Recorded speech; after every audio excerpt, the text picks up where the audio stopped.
Combien de mères se sont déjà demandé, connaissons-nous vraiment nos enfants? Cette nuit, à 73 ans, j'ai découvert une vérité si cruelle que je refuse encore d'y croire. Je m'appelle Pauline Martin, et ce que j'ai vu il y a 2 heures a changé tout ce en quoi je croyais concernant l'amour maternel. C'était un mardi pluvieux de février à Lyon, en France. Le vent hurlait dans les rues étroites du quartier du Vieux-Lyon, où je vis seule depuis la mort de mon Pierre. Mon appartement au 3e étage de la rue Saint-Jean, qui autrefois résonnait de rires et de conversations, n'écho maintenant qu'avec le bruit de la télévision et mes pas solitaires. Les murs de cet appartement gardent encore les souvenirs de 45 ans de bonheur conjugal. Les photos de notre mariage en 1978, celle où Pierre tient notre petit Nicolas dans ses bras pour la première fois, nos vacances en Provence. Chaque coin de cette maison me rappelle combien nous étions heureux, combien notre famille était unie. Depuis la mort de Pierre il y a 2 ans, d'un cancer qu'il a emporté en seulement 6 mois, je me suis accrochée à ces souvenirs comme à une bouée de sauvetage. Nicolas était devenu mon seul lien avec cette époque bénie, mon unique consolation dans cette solitude qui me pesait de plus en plus. Mon fils Nicolas, âgé de 42 ans, était arrivé de manière inattendue vers 8 heures du soir. Habituellement, il ne venait que le dimanche après-midi, toujours pressé, toujours préoccupé par ses propres problèmes. Mais ce soir-là était différent. Il paraissait différent, inquiet, évitant mon regard, ses mains tremblant légèrement quand il a retiré sa veste trempée par la pluie. « Bonsoir, maman », a-t-il dit en embrassant mon front avec une hâte inhabituelle. « Comment te sens-tu » J'ai trouvé la question étrange.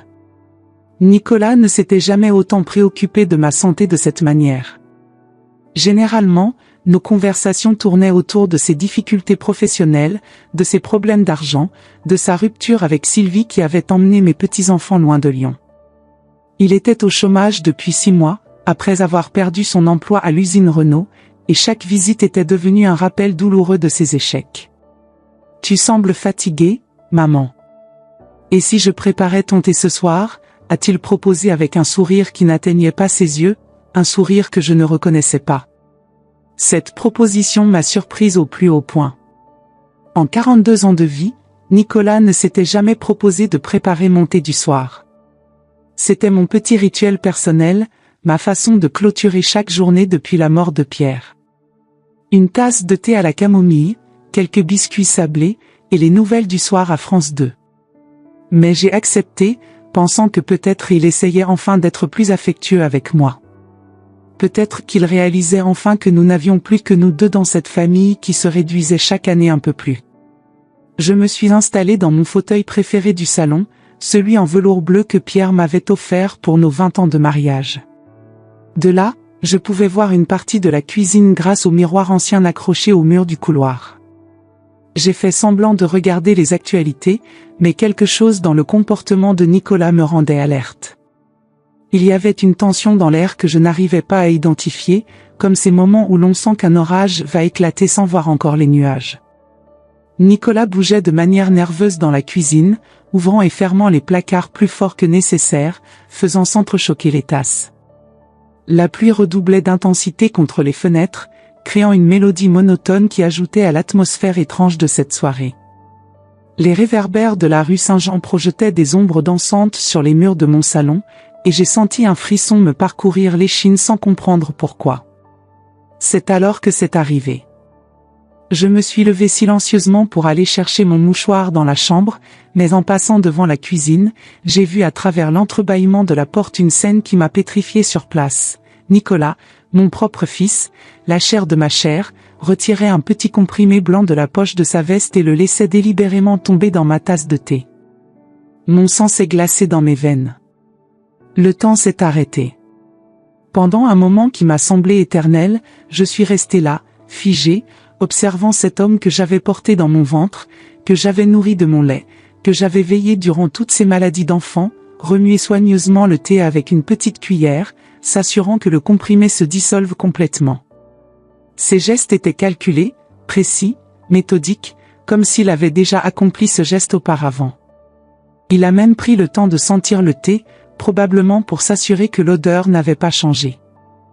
Puis il a essuyé soigneusement la cuillère et l'a remise dans le tiroir, effaçant toute trace de son acte.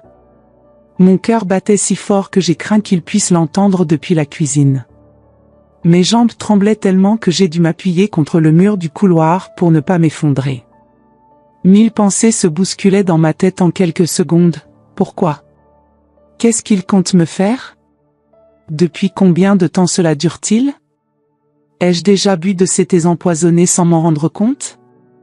La réalité de ce que je venais de voir était si impossible à accepter que mon cerveau refusait de la traiter. C'était comme si je regardais un film d'horreur, sauf que le monstre portait le visage de mon enfant. « Maman!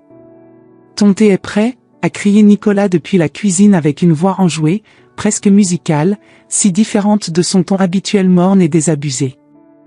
J'ai respiré profondément, essayant de reprendre contenance, et je suis retourné au salon d'un pas que j'espérais normal.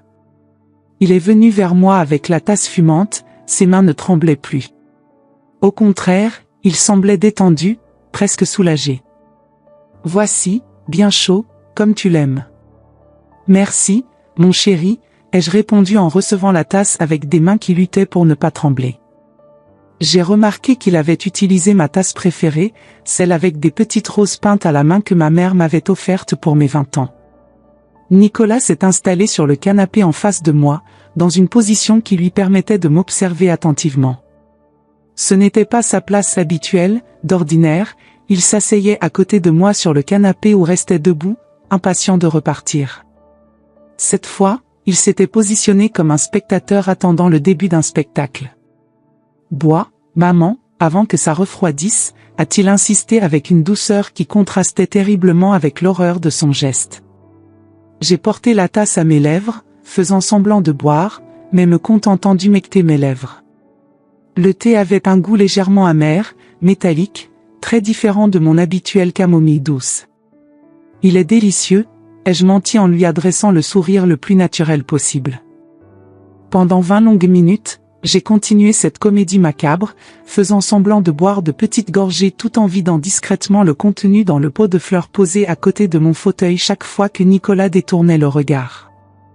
Mais il me surveillait avec une attention perturbante, comme un chat guettant une souris. Il a même essayé d'alimenter la conversation, me parlant de la météo, des nouvelles, de tout et de rien, mais je sentais que chaque mot était calculé pour me maintenir éveillé jusqu'à ce que le supposé somnifère fasse effet. « Tu sais, maman, » a-t-il dit à un moment, « j'ai réfléchi dernièrement à tout ce que tu as fait pour moi. Tu mérites vraiment de te reposer. » Ces mots, qui auraient dû me toucher, m'ont glacé le sang. Quel sens avait-il réellement dans sa bouche?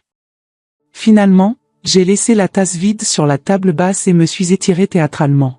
« Mon Dieu, je suis vraiment très fatigué ce soir », ai-je murmuré en forçant un bâillement. Les yeux de Nicolas ont brillé d'une lueur que je n'avais jamais vue auparavant. « Tu ferais mieux d'aller te reposer alors, maman. Je vais rester ici encore un peu, regarder la télévision. » C'était également inhabituel. Nicolas ne restait jamais après mon coucher. Il avait toujours hâte de partir, prétextant des rendez-vous ou des choses à faire. Je lui ai dit bonsoir avec un baiser sur le front, ce geste maternel que j'accomplissais machinalement depuis 42 ans, mais qui ce soir-là avait un goût d'adieu. Je suis allé dans ma chambre, j'ai fermé la porte en laissant une fente minuscule pour observer, et je me suis allongé tout habillé sur mon lit. Mon cœur battait de manière si désordonnée que j'ai craint de faire un malaise. Allongé dans le noir, je tentais de donner un sens à ce que j'avais vu. Mon fils, mon unique enfant, l'homme qui m'appelait encore « maman » avec tendresse, venait de tenter de me droguer. Mais pourquoi? Et qu'avait-il l'intention de faire une fois que je serais inconsciente? 1 heure s'est écoulée, 1 heure qui m'a paru durer une éternité. Chaque minute était un supplice, chaque bruit de la maison me faisait sursauter. Puis j'ai entendu des pas prudents dans le couloir. Nicolas s'approchait de ma chambre. Pouvez-vous imaginer la terreur que j'ai ressentie à ce moment-là? Ce que j'ai découvert par la suite était encore pire que tout ce que j'aurais jamais pu imaginer. Restez avec moi jusqu'à la fin de cette histoire, car ce qui s'est passé dans les heures suivantes révélera des secrets qui ont changé non seulement ma vie, mais la vie de toute ma famille. Parfois, les personnes que nous aimons le plus sont capables des plus grandes trahisons. Allongé dans mon lit, dans l'obscurité complète de ma chambre, chaque seconde me semblait une éternité. Les pas de Nicolas s'approchaient lentement de la porte de ma chambre, et je pouvais entendre le parquet ancien craquer sous son poids. J'ai maintenu mes yeux fermés, contrôlant ma respiration pour donner l'impression d'un sommeil profond, alors que mon cœur battait si fort que j'étais certaine qu'il pouvait l'entendre. Il s'est arrêté devant ma porte. À travers mes paupières closes, j'ai senti la lumière du couloir filtrer dans la pièce quand il a entrouvert la porte. J'ai pu sentir son regard posé sur moi pendant de longues minutes interminables. Le silence était si dense que j'entendais ma propre circulation sanguine bourdonner dans mes oreilles. « Maman » a-t-il chuchoté si bas que c'était à peine audible. « Tu dors ?» Je n'ai pas répondu, maintenant mon corps parfaitement immobile malgré la tension qui contractait tous mes muscles.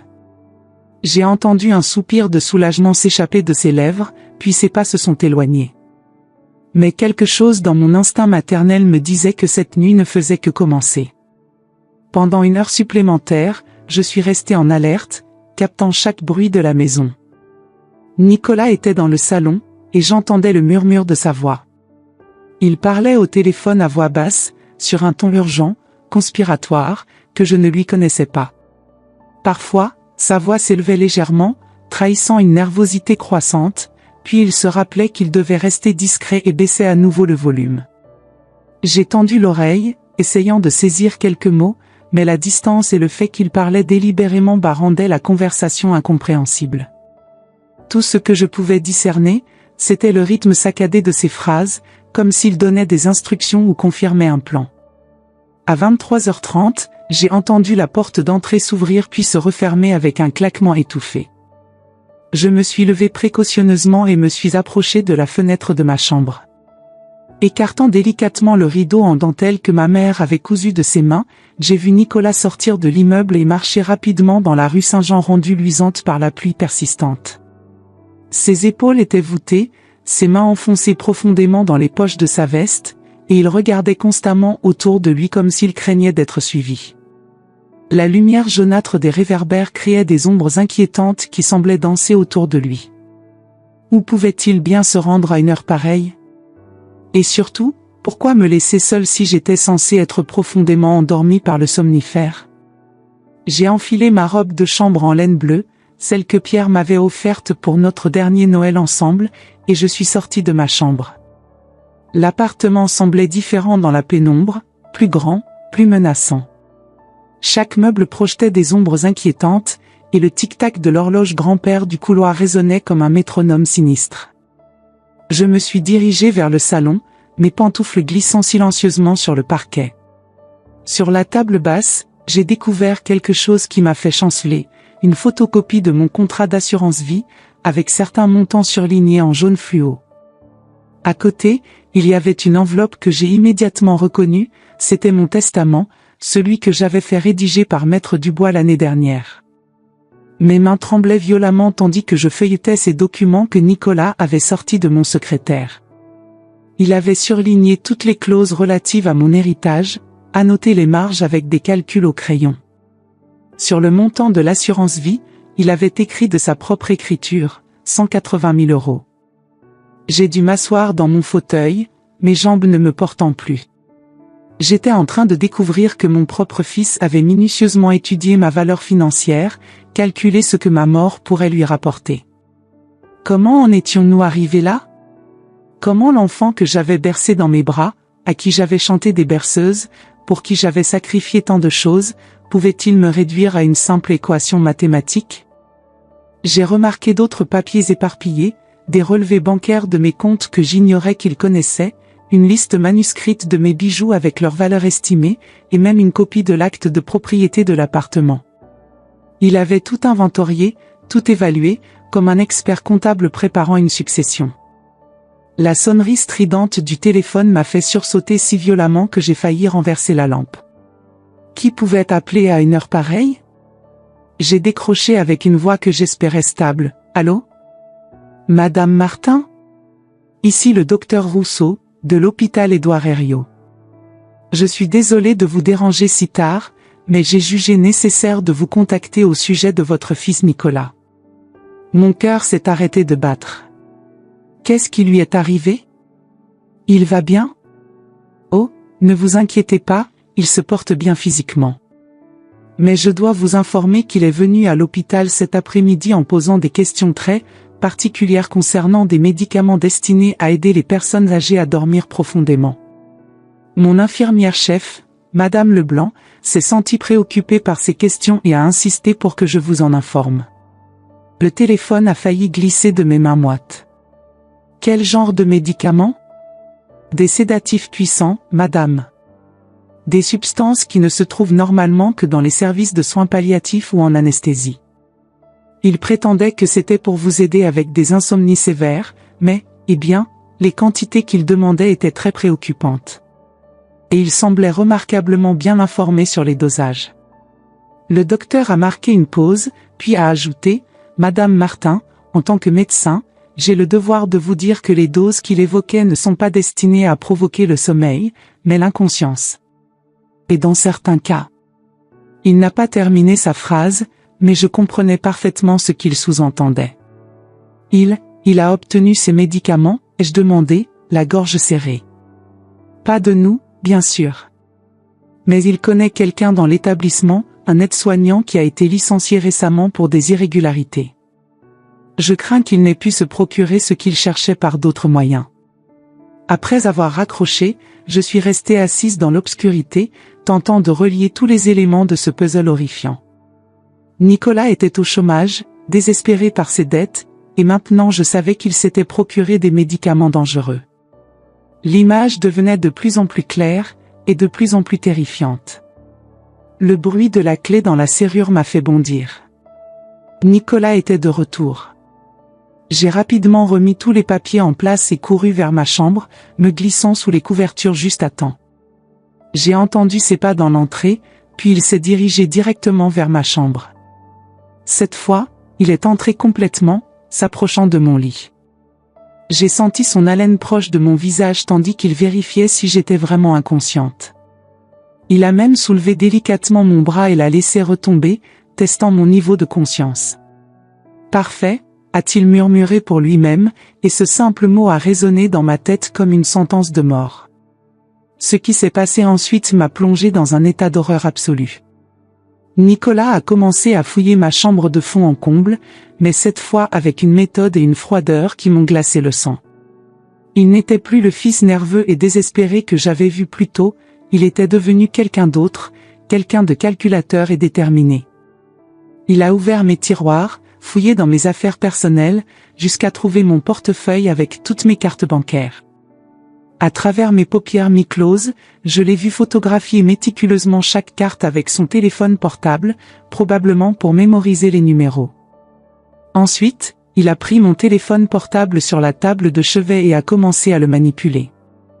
J'ai réalisé avec horreur qu'il cherchait les mots de passe de mes comptes bancaires que j'avais naïvement sauvegardés dans l'appareil, croyant que personne d'autre que moi ne l'utiliserait jamais. Mais le pire restait à venir. Nicolas est sorti de la chambre et est revenu quelques minutes plus tard en portant une valise de taille moyenne. Il a commencé à y emballer certains de mes biens les plus précieux, les bijoux que Pierre m'avait offerts pour nos anniversaires de mariage, la montre en or massif qui appartenait à ma grand-mère, même les cadres photos en argent qui contenaient nos souvenirs de famille les plus chers. C'était comme s'il préparait mon départ définitif, ou comme s'il effaçait mon existence de cet appartement. Il manipulait chaque objet avec une froideur clinique, les enveloppant soigneusement dans du papier de soie comme s'il préparait un déménagement. Parfois, il s'arrêtait pour examiner un bijou sous la lumière de sa lampe de poche, évaluant probablement sa valeur marchande. Son téléphone a vibré. Il a répondu en chuchotant, « Oui, elle dort profondément. Oui, les documents sont tous là. Non, elle ne se réveillera pas avant demain matin au plus tôt. » Demain? Non, c'est trop risqué en plein jour. Oui, je comprends que tu aies besoin de l'argent aussi, mais il faut que ce soit parfait. Mon sang s'est glacé dans mes veines. Nicolas n'agissait pas seul. Il avait un complice, quelqu'un qui attendait également de profiter de ma disparition. La conversation a continué, et chaque mot était comme une lame qui s'enfonçait dans mon cœur. L'infirmière de l'hôpital ne soupçonne rien. J'ai dit que c'était pour traiter son insomnie. Oui, la dose que tu m'as donnée devrait fonctionner pendant au moins 12 heures. Non, on ne va pas le faire ici. Trop risqué. On va l'emmener au lac, comme prévu. Le lac? Quel lac?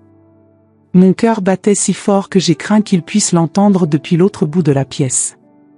Oui, j'ai les clés de sa voiture.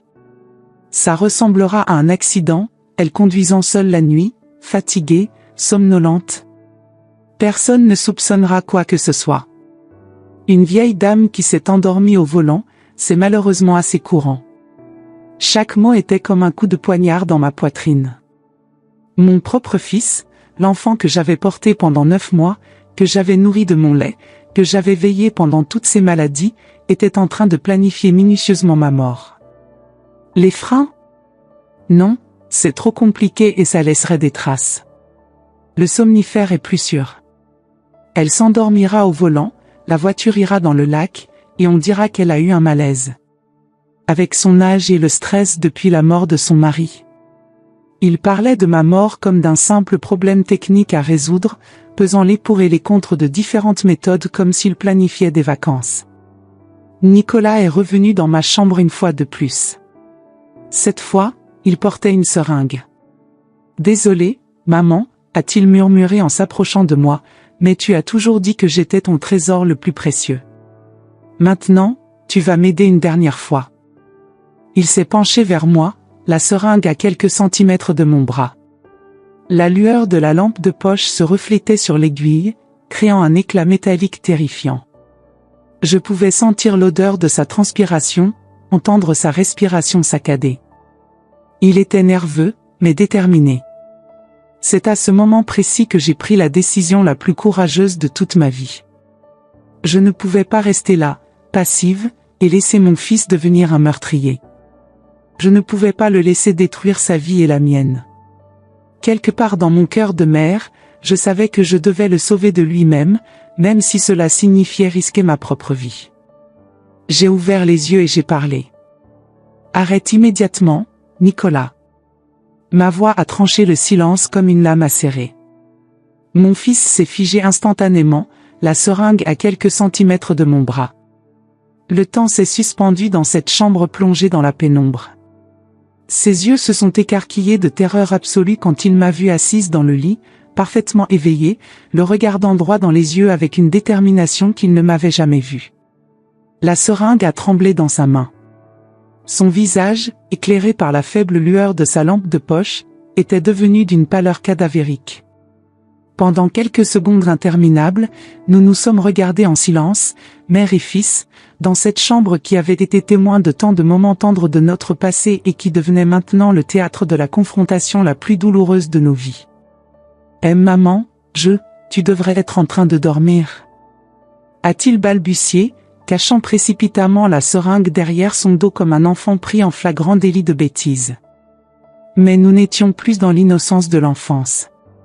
Nous étions dans l'horreur pure de la trahison adulte. « Dormir avec le comprimé que tu as mis dans mon thé ?» ai-je demandé d'une voix que je ne reconnaissais pas moi-même, froide, contrôlée, malgré le fait que mon cœur était en train de se briser en 1000 morceaux. J'ai allumé la lampe de chevet, et la lumière chaude a brutalement illuminé cette scène surréaliste. Nicolas, mon fils, se tenait debout à côté de mon lit avec une seringue destinée à me tuer, ses vêtements froissés, ses cheveux ébouriffés, ses yeux injectés de sang témoignant d'une nuit d'angoisse et de préparatifs sinistres. Le visage de Nicolas s'est décomposé entièrement. Toute couleur l'a quitté, et j'ai vu ses jambes trembler sous lui.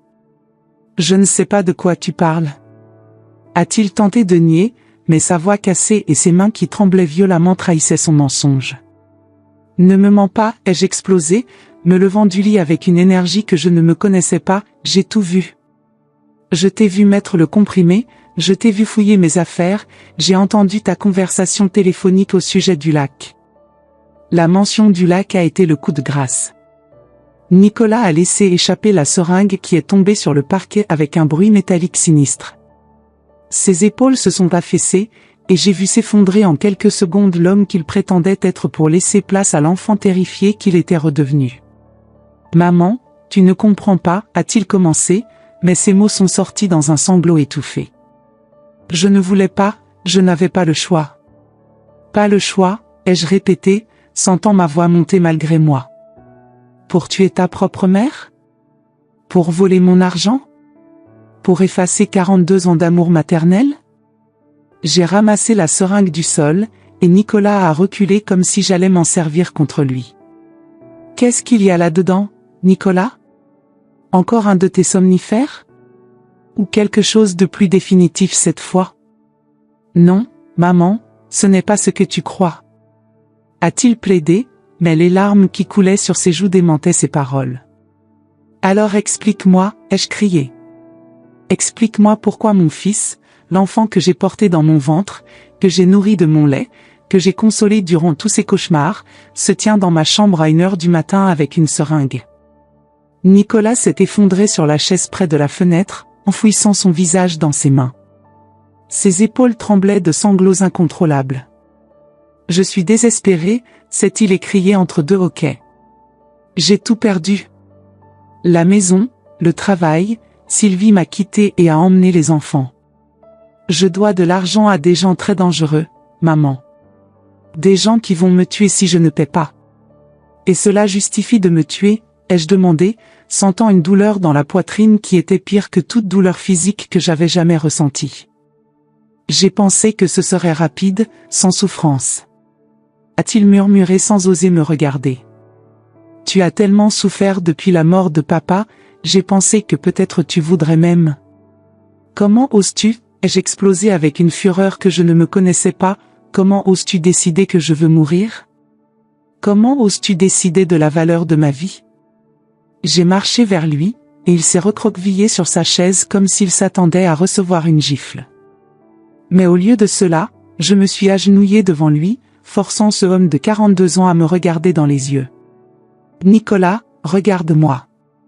Regarde bien ta mère. Est-ce que j'ai l'air de quelqu'un qui veut mourir? Est-ce que j'ai l'air de quelqu'un qui a renoncé à la vie ?» Il a levé les yeux vers moi, et j'ai vu dans son regard toute la culpabilité, toute la honte, toute la terreur d'un homme qui réalise l'énormité de ce qu'il a failli commettre. Depuis la mort de ton père, j'ai effectivement eu des moments difficiles, ai-je continué d'une voix plus douce. Mais j'ai aussi eu des moments de joie. J'ai mes souvenirs, mes livres, mes voisines avec qui je joue aux cartes le jeudi. J'ai mes petits-enfants qui m'appellent de Marseille. J'avais mon fils qui venait me voir le dimanche. Tu avais, a-t-il demandé, comprenant la portée de mes mots. Nicolas, après cette nuit, comment pourrais-je te regarder sans penser à cette seringue? Comment pourrais-je boire un thé que tu m'apportes sans me demander s'il contient un poison? Comment pourrais-je dormir tranquille en sachant que mon propre fils a calculé combien vaut ma mort? Il s'est mis à pleurer plus fort, des sanglots de petit garçon qui contrastaient horriblement avec la gravité de ses actes d'adulte. « Qui est ton complice ?» ai-je demandé plus froidement. Nicolas a hésité, puis a murmuré, « C'est mon ami Marcel. Marcel Dubois. Il travaillait à l'hôpital comme aide-soignant avant d'être licencié. C'est lui qui a eu accès aux médicaments. Il doit de l'argent aux mêmes personnes que moi. Et vous avez pensé qu'assassiner une femme âgée résoudrait tous vos problèmes? On n'allait pas te tuer directement, s'est-il défendu, comme si cela changeait quelque chose. On allait juste te rendre très somnolente et te mettre dans la voiture, faire croire que tu t'es endormi en conduisant et que tu es tombé dans le lac de Miribel. Ah, que c'est généreux, ai-je répliqué avec un sarcasme que je ne me connaissais pas, une mort plus humaine. Et ensuite? Vous auriez pleuré à mes funérailles en jouant les fils et amis éplorés? Nicolas ne pouvait plus parler tellement il sanglotait. C'est alors que le téléphone a sonné. Dans le silence tendu de cette confrontation, la sonnerie nous a fait sursauter tous les deux. Il était presque 2h du matin, qui pouvait appeler à une heure pareille? Réponds, ai-je ordonné. Avec des mains tremblantes, Nicolas a décroché le téléphone de ma table de chevet. Allô? Oui, Marcel? Non, pas encore. Il y a eu un problème. Elle s'est réveillée. J'entendais la voix hystérique de l'homme à l'autre bout de la ligne qui criait sur Nicolas. J'ai arraché le téléphone des mains de mon fils. Marcel ? Ici Pauline Martin. La femme que vous comptiez assassiner cette nuit. Un silence de mort s'est installé à l'autre bout de la ligne. J'ai entendu toute votre conversation. Je sais tout sur votre plan, sur les médicaments, sur le lac. Et sachez que j'ai déjà appelé la police. C'était un mensonge, je n'avais pas encore appelé, mais j'avais besoin d'effrayer cet homme. Vous ne pouvez rien prouver. A balbutié Marcel à l'autre bout du fil. Vraiment ? J'ai des enregistrements de vos conversations, des témoins de l'hôpital, et un fils qui se trouve ici même devant moi avec une seringue pleine de sédatifs. Combien de temps pensez-vous avoir avant que la police arrive ? J'ai raccroché brutalement et me suis tourné vers Nicolas, qui était en état de panique totale. Maman, s'il te plaît, n'appelle pas la police, a-t-il supplié. Je vais partir, je ne t'embêterai plus jamais. S'il te plaît, pense à tes petits-enfants, ils ne peuvent pas voir leur père en prison. Mes petits-enfants, ai-je répété lentement. Tu as pensé à eux quand tu planifiais de me tuer ? Tu as pensé qu'ils grandiraient en sachant que leur père a assassiné leur grand-mère ? Nicolas n'avait aucune réponse à cela. C'est alors que j'ai pris une décision qui me surprend encore aujourd'hui. Lève-toi, ai-je ordonné. Il a obéi, confus et terrifié. Assieds-toi sur cette chaise et écoute-moi attentivement, parce que ce que je vais te dire maintenant va déterminer si tu sors d'ici comme mon fils ou comme un criminel. Nicolas s'est assis, essuyant ses larmes avec le dos de ses mains comme un enfant puni. Mais ce n'était plus un enfant, c'était un homme adulte qui avait fait des choix d'adulte, et qui allait devoir en assumer les conséquences. Je me suis assise sur le bord de mon lit, face à lui, et j'ai commencé à parler. Les mots qui sont sortis de ma bouche cette nuit-là allaient changer nos vies à jamais. Nicolas s'est assis sur la chaise, essuyant les larmes avec le dos de ses mains. Je me suis positionnée face à lui, sentant un poids immense sur mes épaules, le poids d'une mère qui doit prendre la décision la plus difficile de sa vie. Dans cette chambre baignée par la lumière douce de ma lampe de chevet, entourée des souvenirs de toute une vie, j'allais prononcer les mots qui détermineraient notre avenir à tous les deux. Il y a 54 ans, ai-je commencé d'une voix que j'essayais de garder stable, je t'ai tenu dans mes bras pour la première fois. Tu étais si petit, si fragile, que j'ai promis que jamais je ne laisserais rien de mal t'arriver. Nicolas m'a regardé avec des yeux gonflés de larmes, ses cils mouillés lui donnant l'apparence de l'enfant qu'il avait été. Pendant toutes ces années, combien de fois me suis-je sacrifié pour toi ? Combien de nuits ai-je passé éveillé quand tu étais malade ? Combien de fois ai-je travaillé des heures supplémentaires pour acheter tes jouets, tes vêtements, payer ton éducation ? J'ai marqué une pause, laissant mes souvenirs remonter à la surface. Je revoyais ce petit garçon aux cheveux bouclés qui courait dans cet appartement, qui s'endormait dans mes bras en suçant son pouce, qui me disait « Je t'aime, maman », avec cette innocence pure de l'enfance. Te souviens-tu, Nicolas, quand tu avais 7 ans et que tu as eu cette pneumonie ? Le médecin disait que c'était grave, qu'il fallait hospitaliser. J'ai passé 3 semaines sans dormir, à ton chevet, à éponger ton front fiévreux, à te faire boire de petites gorgées d'eau.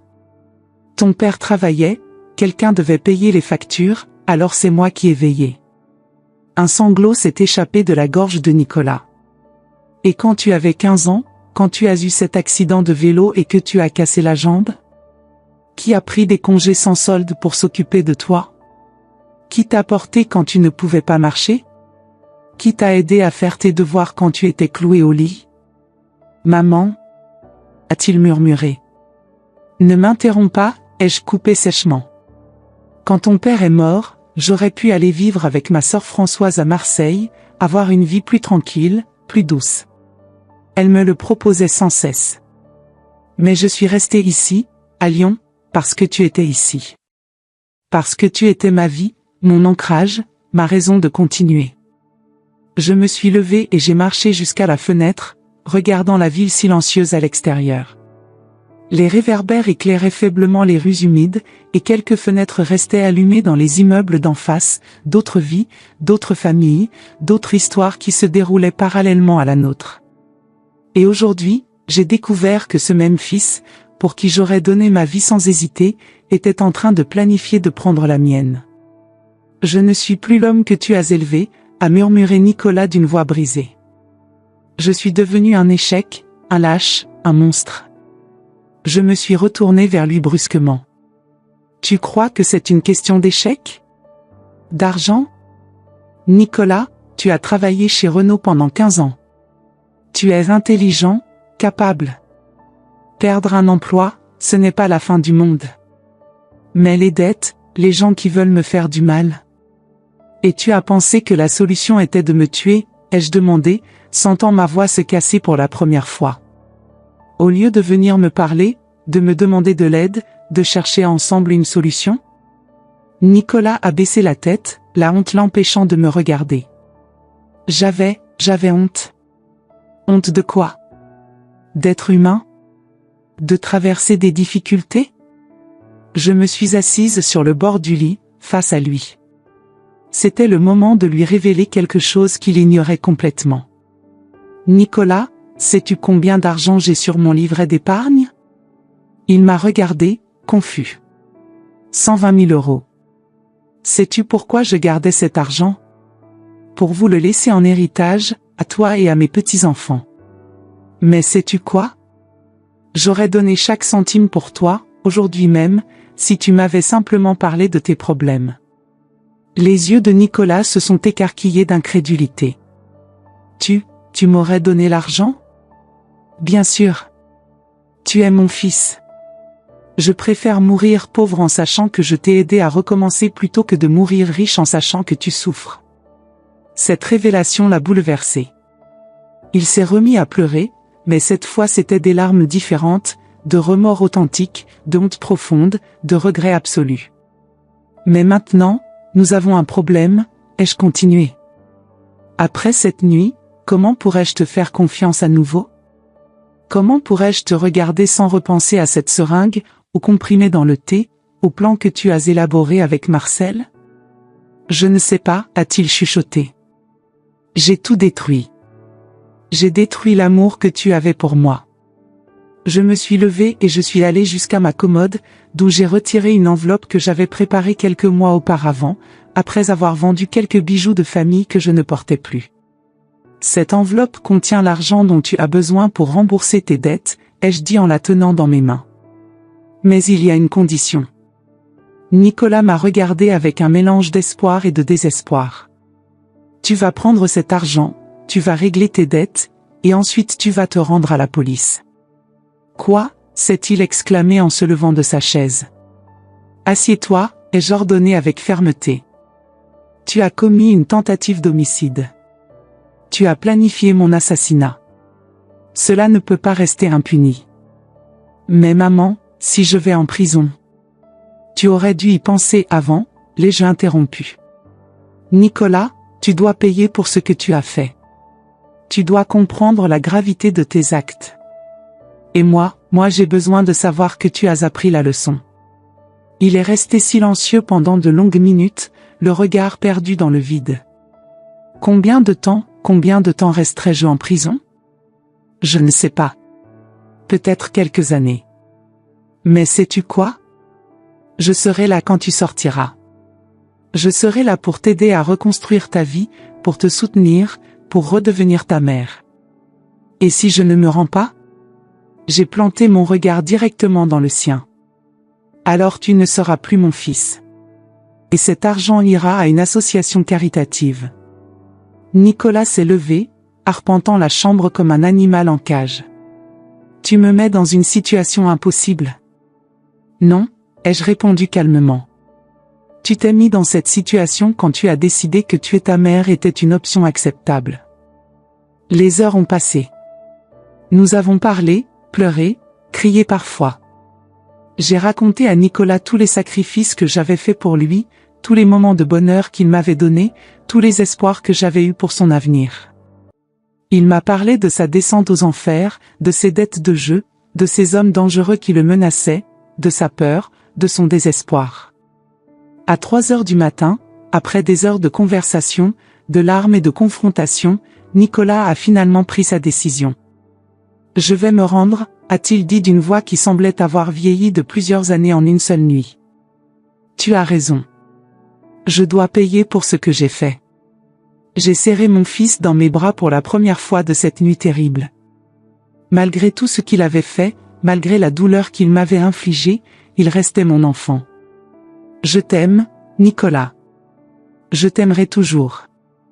Mais je t'aime aussi assez pour te laisser affronter les conséquences de tes actes. 3 jours plus tard, Nicolas s'est présenté au commissariat de police du 5e arrondissement, accompagné de Maître Durand, l'avocat que j'avais engagé pour lui. Marcel a été arrêté le même jour dans son appartement miteux de Villeurbanne, où la police a trouvé le reste des médicaments volés. L'enquête a révélé que Nicolas devait 80 000 € à un réseau de paris clandestins. Marcel, lui, devait 60 000 € aux mêmes personnes. Ils avaient planifié mon meurtre depuis plusieurs semaines, étudiant mes habitudes, mes horaires, mes routines. Pendant le procès, 6 mois plus tard, j'étais assise au premier rang du tribunal. Quand le juge m'a demandé si je souhaitais prendre la parole, je me suis levée avec dignité. « Votre honneur, cet homme a planifié ma mort. Mais c'est aussi mon fils. Et je crois que les gens peuvent changer, peuvent apprendre, peuvent se racheter. Je demande que la sentence soit juste, mais qu'elle lui donne aussi la possibilité de redevenir l'homme que je sais qu'il peut être. » Nicolas a été condamné à 3 ans de prison ferme, mais il n'en a purgé que 2 grâce à sa bonne conduite et à son travail exemplaire à l'atelier de menuiserie de la prison. Aujourd'hui, 3 ans après sa libération, Nicolas travaille comme menuisier dans un petit atelier du quartier de la Croix-Rousse. Il habite un modeste 2 pièces à quelques rues de chez moi. Nous dînons ensemble tous les dimanches, comme avant, mais notre relation a changé. Elle est plus vraie, plus profonde, débarrassée des non-dits et des faux-semblants. Il n'a jamais touché à l'argent que je lui avais proposé cette nuit-là. Il a insisté pour que je le donne à la Fondation hospitalière Sainte-Marie, qui s'occupe des personnes âgées. « Je ne mérite pas cet argent », m'a-t-il dit. « Je préfère tout reconquérir par mon propre travail. » Mes petits-enfants, qui avaient 8 et 12 ans à l'époque, connaissent maintenant la vérité sur ce qui s'est passé. Ce fut une conversation difficile, mais nécessaire. « Grand-mère, » m'a dit ma petite fille aînée, Clara, « papa a fait quelque chose de très mal, mais tu lui as appris à redevenir bon. » Cette phrase résume peut-être tout. Parfois, aimer vraiment quelqu'un, c'est accepter de le voir tomber pour l'aider à se relever de la bonne manière. Il y a quelques semaines, Nicolas m'a apporté des fleurs, pas parce que c'était mon anniversaire ou une date particulière, mais simplement parce qu'il en avait envie. En me tendant le bouquet de roses blanches, il m'a dit « Merci de m'avoir sauvé de moi-même, maman. » Et savez-vous quoi? Je dors bien la nuit maintenant. Non pas parce que je suis certaine d'être en sécurité, après tout, la vie apporte toujours des risques, mais parce que je sais que j'ai fait ce qu'il fallait. J'ai sauvé mon fils non seulement d'une vie de criminalité, mais de devenir un homme que je n'aurais pas pu reconnaître. L'année dernière, pour mes 75 ans, Nicolas m'a offert quelque chose d'extraordinaire. Il avait sculpté de ses mains, dans son atelier, une reproduction miniature de notre ancien canapé familial, celui sur lequel nous nous installions tous les 3 le dimanche soir pour regarder la télévision quand il était enfant. « Pour que tu n'oublies jamais les bons moments », m'a-t-il dit. Mes petits-enfants viennent me voir plus souvent maintenant. Clara étudie le droit à la Sorbonne et veut devenir avocate, pour aider les gens comme papa à s'en sortir. Son petit frère Julien, lui, veut devenir menuisier comme son père. Pour fabriquer de belles choses au lieu de détruire, dit-il avec la sagesse surprenante de ses 15 ans. Parfois, le plus grand acte d'amour, c'est de dire non. Parfois, sauver quelqu'un signifie le laisser se briser complètement pour qu'il puisse se reconstruire correctement. Et parfois, découvrir que quelqu'un qu'on aime est capable du pire nous enseigne que nous sommes tous capables du meilleur, à condition d'avoir le courage de choisir le chemin le plus difficile, mais le plus juste. Cette leçon, je l'ai apprise à 73 ans, dans une nuit qui aurait pu être ma dernière. Mais au lieu de mettre fin à ma vie, cette nuit a donné naissance à une nouvelle vie pour mon fils et pour moi. Voici mon histoire. Une histoire de trahison, de pardon, de justice, par-dessus tout, d'un amour assez fort pour exiger la responsabilité. Si vous êtes parent, si vous avez des enfants que vous aimez, souvenez-vous, ne les protégez pas des conséquences de leurs actes. Ce n'est pas de l'amour, c'est de la lâcheté. Le véritable amour parental, c'est avoir le courage d'enseigner que nos choix ont du poids, que nos actes ont des conséquences, et que la rédemption ne vient qu'à travers la responsabilité. Je m'appelle Pauline Martin, j'ai maintenant 76 ans, et cette nuit-là m'a enseigné qu'être mère ne se termine pas quand les enfants grandissent. Parfois, être mère signifie prendre les décisions les plus difficiles de nos vies, même quand cela nous brise le cœur. Parfois, l'amour le plus profond demande le sacrifice le plus douloureux. Et parfois, ce sacrifice permet de sauver ce qu'il y a de plus précieux, l'humanité de ceux qu'on aime. Parfois la vie nous place face à des choix que nous n'avions jamais imaginé devoir faire. J'ai affronté le mien cette nuit terrible, et aujourd'hui je partage avec vous non seulement une histoire, mais une réflexion sur ce que signifie vraiment aimer quelqu'un. Je sais que beaucoup d'entre vous qui m'écoutez en ce moment ont peut-être vos propres enfants adultes, vos propres défis familiaux, vos propres nuits d'insomnie à vous demander où vous avez échoué ou comment aider. Certains d'entre vous vivent peut-être des situations difficiles avec des personnes que vous aimez, vous questionnant sur s'il faut intervenir ou laisser faire. Cette histoire n'est pas seulement la mienne. Elle appartient à tous ceux qui ont un jour dû choisir entre protéger quelqu'un de ses conséquences ou l'aimer suffisamment pour le laisser apprendre. Racontez-moi dans les commentaires, avez-vous déjà dû prendre une décision difficile par amour? Avez-vous déjà dû dire non à quelqu'un que vous aimez, même en sachant que cela allait faire mal? Ou peut-être êtes-vous de l'autre côté, peut-être êtes-vous quelqu'un qui a dû apprendre une leçon difficile pour devenir une meilleure personne? Vos histoires comptent. Vos expériences peuvent aider d'autres personnes qui traversent la même chose. N'ayez pas peur de partager, de vous ouvrir. Parfois, c'est justement en partageant nos douleurs que nous trouvons notre guérison. Si cette histoire a touché votre cœur, si elle vous a fait réfléchir sur vos propres relations familiales, laissez un like pour que d'autres personnes puissent aussi la trouver. Et abonnez-vous à la chaîne, car ici nous partageons non seulement des histoires, mais des morceaux de vraie vie qui nous font grandir ensemble. Souvenez-vous, il n'est jamais trop tard pour recommencer, il n'est jamais trop tard pour choisir l'amour véritable au lieu de l'amour facile. À la prochaine histoire, prenez soin de vous et prenez soin de ceux que vous aimez, de la bonne façon.